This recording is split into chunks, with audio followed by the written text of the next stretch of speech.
Shalom, mes frères et mes sœurs dans le Seigneur, je rends grâce à Dieu, au Dieu éternel, au Dieu puissant, au Dieu très haut, au Dieu créateur de toutes choses, le Dieu qui nous a confectionnés, vous et moi. Il nous a façonnés de ses propres mains et il nous a admirés.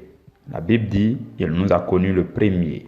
Quand il nous a façonnés, avant même de nous mettre dans le sein de notre mère, il nous a regardés, il nous a contemplés, il nous a admirés, il nous a chargés d'une mission et il nous a investis sur la terre en passant par le sein de notre mère. Il est magnifique, il est beau, il est glorieux, il est grand, ses voies sont insondables. Et depuis qu'il nous a sémés sur la terre, il ne cesse d'agencer toute situation, d'organiser tout par sa préséance, par son omniscience, son omniprésence. Il ne cesse de tout organiser, de tout harmoniser dans notre vie pour que nous puissions marcher sur son chemin. Malgré nos écarts, malgré nos maladresses, nos faiblesses, nos limites, il nous regarde et il continue de nous admirer et il déploie sans cesse l'aide nécessaire, le soutien nécessaire, la force qu'il faut afin de nous aider à marcher sur le chemin qui mène à la vie véritable. Je donne gloire à notre Dieu, le Père de notre Seigneur Jésus-Christ de Nazareth. Je magnifie la Trinité Sainte. Je bénis Dieu parce que sans lui, nous ne pouvons exister. Le Seigneur Jésus l'a dit ouvertement et catégoriquement. Il dit que sans moi, vous ne pouvez rien. Il dit, sans lui, vous et moi, nous ne pouvons rien faire dans ce monde. Cela veut dire que tout ce qui n'est pas fait en Jésus-Christ a moins de valeur, ou du moins n'a pas de valeur par rapport à tout ce qui est fait dans le Seigneur Jésus-Christ. Voilà pourquoi vous et moi, ayant compris ces principes, nous nous accrochons à Dieu. Nous pratiquons ce que j'appelle l'habitude de Dieu, ou alors l'habitude de la présence de Dieu, l'habitude de la méditation quotidienne et continuelle, l'habitude de la recherche de Dieu, de la recherche des profondeurs de Dieu. Et comme nous le faisons, Dieu aussi nous regarde et il nous comble. Il remplit nos cœurs des choses célestes. Il guérit nos cœurs. Il transforme notre être intérieur. Et alors, ces grâces, ces bénédictions-là coulent sur notre être extérieur. Voilà pourquoi je bénis Dieu. Je donne gloire à Dieu. Je lui dis merci. Merci encore pour cette activité que lui-même il a ordonnée. Cette émission qu'il a fait appeler Ton pain de la première heure.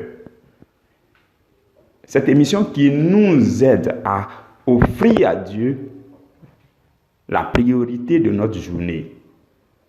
Je donne gloire à Dieu pour chacun de nous sur cette plateforme Priorité à l'Évangile C. Nous sommes encore rassemblés en ce jour du mercredi 20 mai 2020. Je bénis le nom du Seigneur.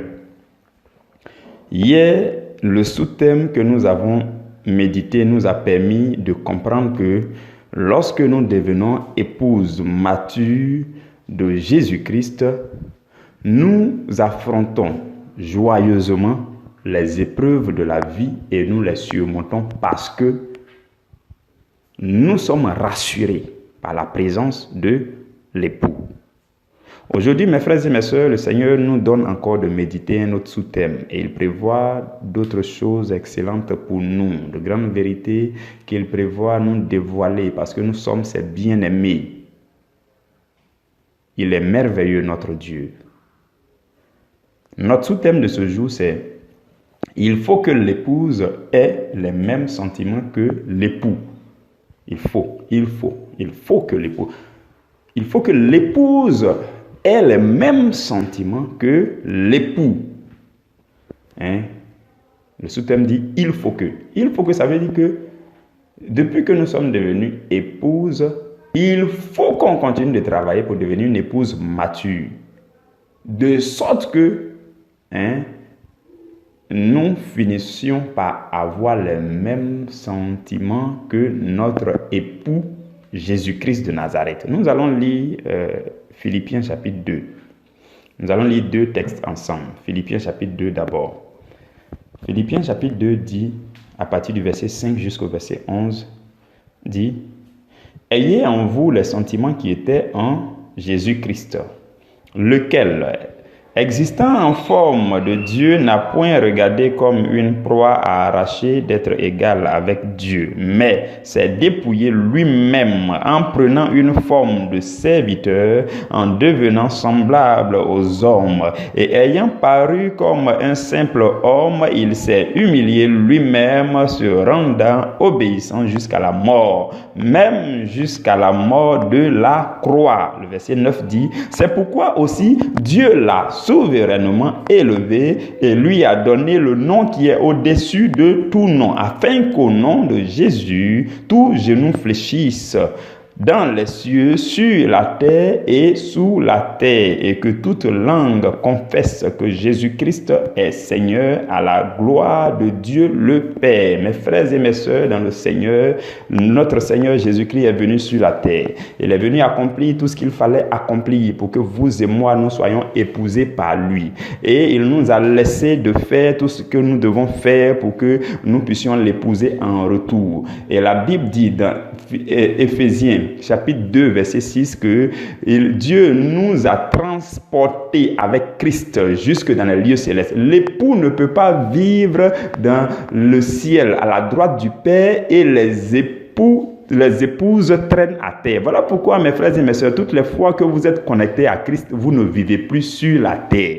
Et la Bible dit encore que nous sommes du monde.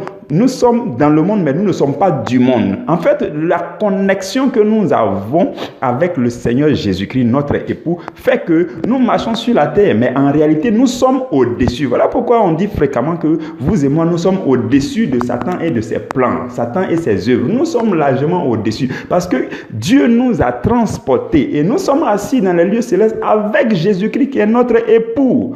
Mais qu'est-ce que l'époux a fait pour mériter d'aller dans les lieux célestes? Et qu'est-ce que l'épouse doit faire pour mériter de se retrouver aussi avec l'époux là-bas? L'époux avait des sentiments hors du commun. Dans le texte que nous avons lu, Jésus était vraiment quelqu'un de très particulier, très particulier. La Bible dit il s'est humilié lui-même, il s'est abaissé. Jésus ne s'est jamais tapé la poitrine pour dire que voilà, moi je suis égal à Dieu, moi je suis Dieu, ceci, cela. Il n'a pas proclamé partout pour se taper la poitrine comme pour dire qu'il est Dieu. Non, Jésus avait un sentiment d'abaissement. Il avait en lui le sentiment d'abaissement, le sentiment d'humilité, à tel point qu'il enseignait à ses disciples à chaque fois pour leur dire que celui qui veut être le plus grand parmi vous soit le serviteur de tous. Et même celui-là qui gouverne doit être comme celui qui sert. Donc Jésus était en train de nous communiquer que le secret de l'élévation, c'est l'abaissement. Le secret de l'élévation, c'est l'abaissement. Et c'est ce que Jésus a appliqué. C'est ce sentiment-là qui était en Jésus. C'est ça qui était en Jésus. C'est ça qui régnait en Jésus. Jésus, notre époux, était quelqu'un qui s'est abaissé au maximum. Il est allé même jusqu'aux entrailles de la terre. Parce qu'il savait qu'après sa résurrection, il devait aller aussi dans les hauteurs les plus élevées. Donc Jésus, voilà pourquoi la Bible dit que Jésus a rempli tout en tous, parce qu'il est allé jusqu'au fond de la terre, il a délivré les captifs, il a accompli sa mission, non seulement sa mission sur la terre, mais sa mission au fond de la terre, il a délivré les captifs, ensuite il est allé très haut et il s'est assis à la droite du Père. Et vous et moi, si nous l'épousons véritablement, nous devons épouser les sentiments que Jésus avait. Voilà pourquoi le premier verset, le verset 5 dit « Ayez en vous les sentiments qui étaient en Jésus-Christ. Mes frères et mes sœurs dans le Seigneur, quand vous lisez la parole, même la parole dit que l'homme quittera, parce que nous sommes aussi en train de parler de tout ce qui est relation conjugale entre l'homme et la femme, et le modèle que nous prenons, c'est le modèle de Jésus-Christ qui est l'époux et son épouse que vous et moi nous sommes. Donc la Bible dit quoi? La Bible dit que l'homme quittera son père, sa mère, s'attachera à sa femme, les deux deviendront quoi? Une seule chair. Mes frères et mes sœurs, quand on devient une seule chair avec quelqu'un, ça veut dire qu'on a les mêmes sentiments, on regarde dans les mêmes directions, on a les mêmes pensées, on a les mêmes opinions, on fait tout pour marcher dans la même direction. Donc, une épouse, c'est comme une femme, vous voyez, dans un foyer parfait, un foyer correct, un bon foyer, la femme et son mari, on regarde toujours dans la même direction. La femme et son mari ont les mêmes sentiments parce que les deux sont devenus chers. Vous voyez, pour ceux qui ont fait l'histoire de psychanalyse, psychologie ou bien quoi, vous savez que les sentiments se trouvent dans la chair. On dit vous deviendrez une même chair. Donc ça veut dire que vous avez les mêmes sentiments. Les mêmes sentiments. Donc les mêmes émotions, les mêmes affections, les mêmes sensations, les mêmes aspirations, les mêmes compassions. Donc c'est ça. Et la Bible est en train de nous dire que vous et moi, qui sommes en train d'apprendre peu à peu à devenir épouses, et mieux, épouses matures, nous devons aussi apprendre à avoir en nous les sentiments qui étaient en Jésus-Christ. Et là, la Bible nous parle de sentiments d'humilité qui régnaient en Jésus. Donc, les sentiments qui régnaient en Christ doivent régner dans nos cœurs, les sentiments d'abaissement. La Bible dit, c'est encore plus fort même, la Bible dit qu'il s'est humilié lui-même. Voilà pourquoi vous et moi, nous devons aussi apprendre à nous humilier, à nous abaisser. Parce que l'objectif, c'est que nous voulons être élevés.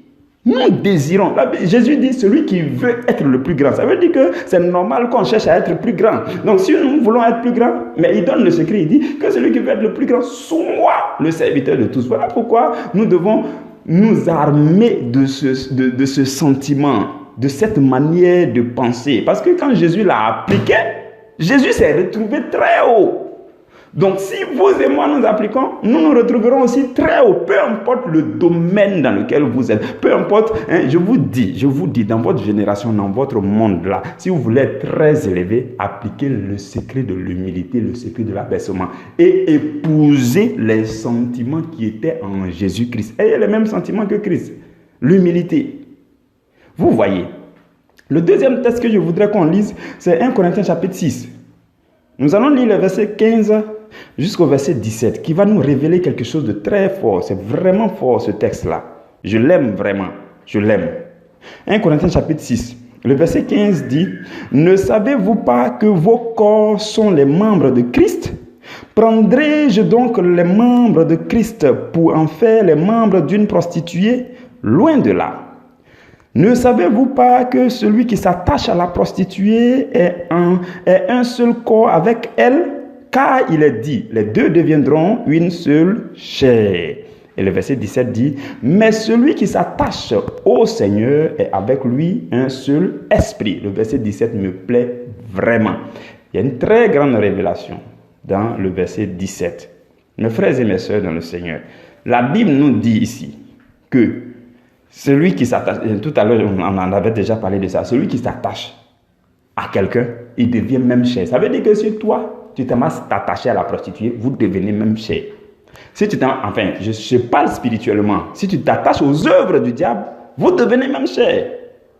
Quand il dit prostituée, je ne parle pas en termes propres. Je dis spirituellement, si vous partez vous attacher aux œuvres occultes, vous devenez même chair avec eux. Si vous vous attachez à un féticheur, vous devenez même chair. Si vous vous attachez aux œuvres maraboutiques, vous devenez même chair. Si vous laissez Jésus pour aller vous attacher à autre chose, mes frères et mes sœurs, vous risquez de devenir même chair. Si vous vous attachez à un bâton magique, à une potion magique, à une bague, à une ceinture, si vous vous attachez à ces choses, vous devenez même chair avec eux. Et là, vous êtes en train de vous prostituer. Parce que Celui qui devait être votre époux, là, vous l'avez laissé, vous êtes allé commettre l'adultère. Vous êtes allé vous prostituer devant d'autres dieux. Non, le Dieu qui t'a créé, c'est lui qui est ton époux. Voilà pourquoi la Bible dit dans le livre d'Ésaïe que ton créateur est ton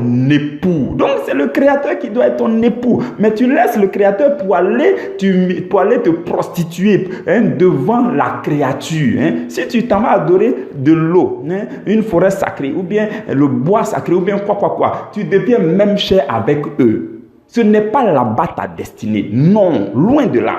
C'est pareil, si tu t'en vas adopter aussi les comportements d'impudicité, de quoi, tu t'adonnes à la chair, toi aussi tu deviens même chair avec les œuvres de la chair. Vous comprenez? Donc ce que la Bible veut nous faire comprendre ici, c'est que ce même principe s'applique avec Jésus.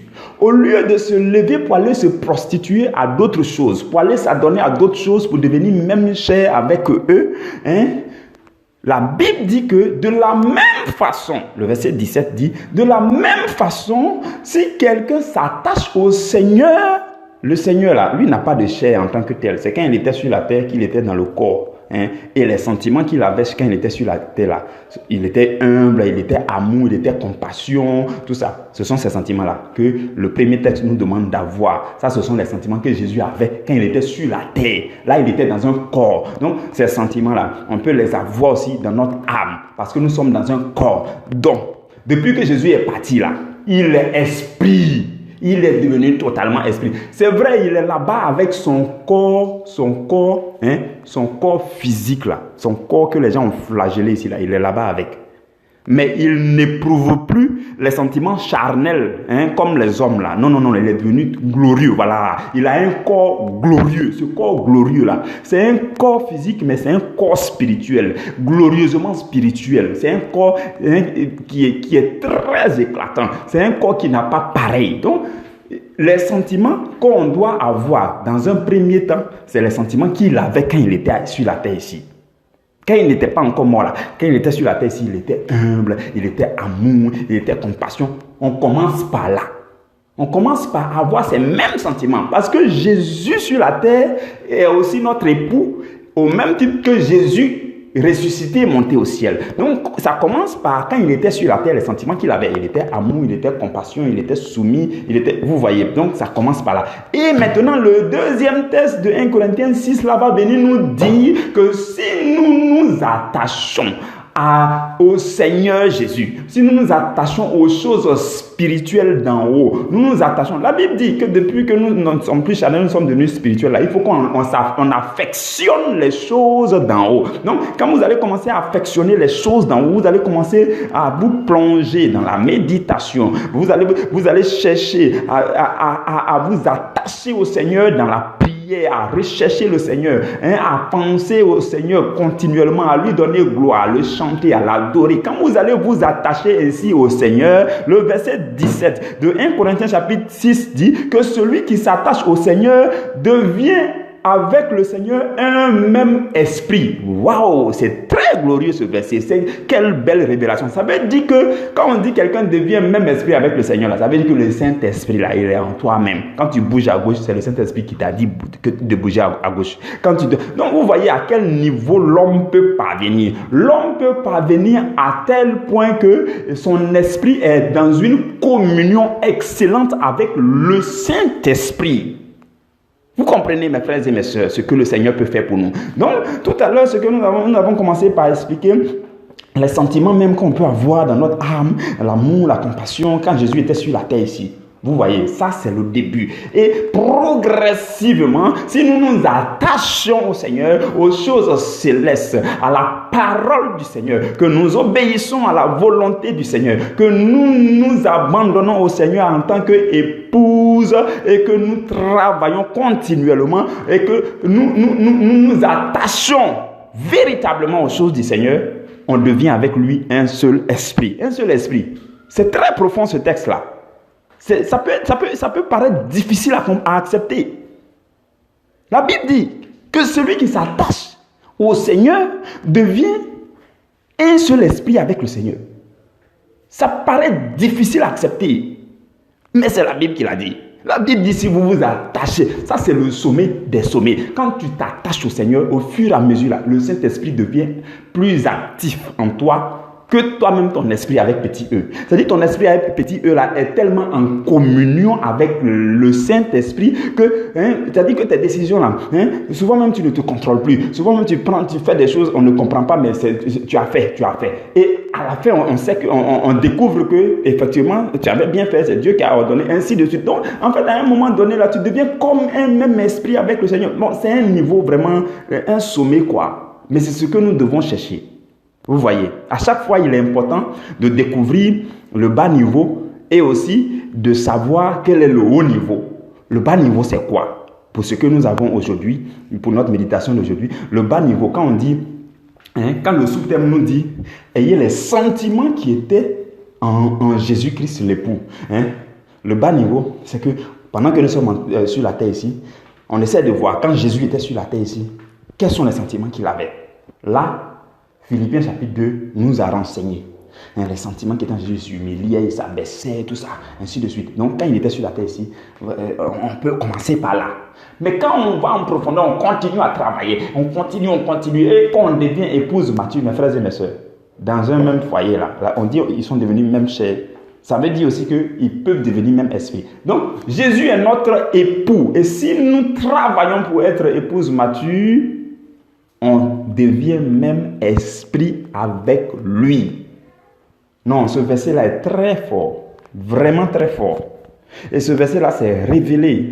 C'est révélé à moi de façon toute particulière. C'est le verset qui s'est révélé à moi la veille de mon mariage. Et j'ai dit à Dieu, waouh, j'ai pris ce verset, j'ai mis dans mon cœur.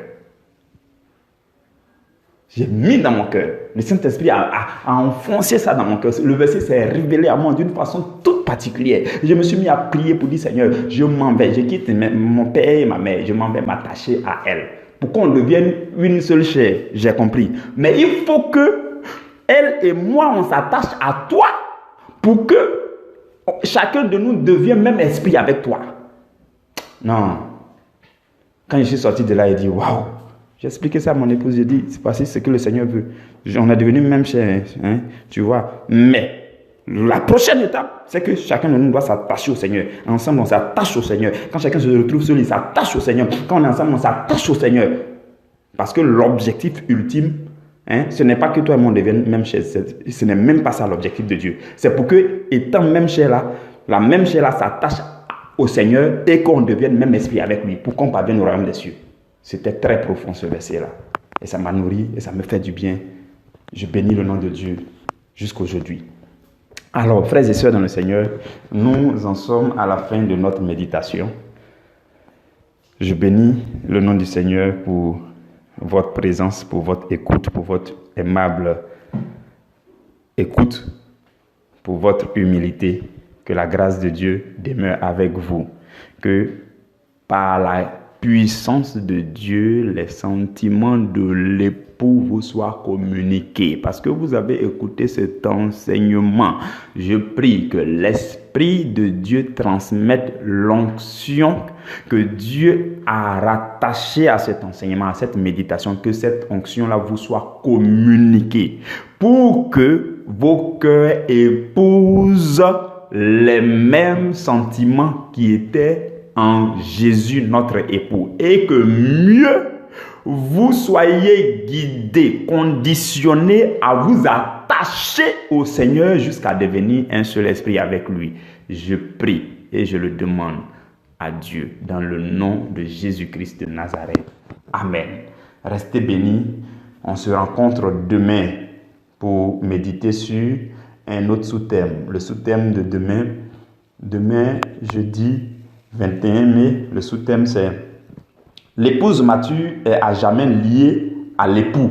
L'épouse mature est à jamais liée à l'époux. Que Dieu vous garde, que Dieu vous bénisse. Amen.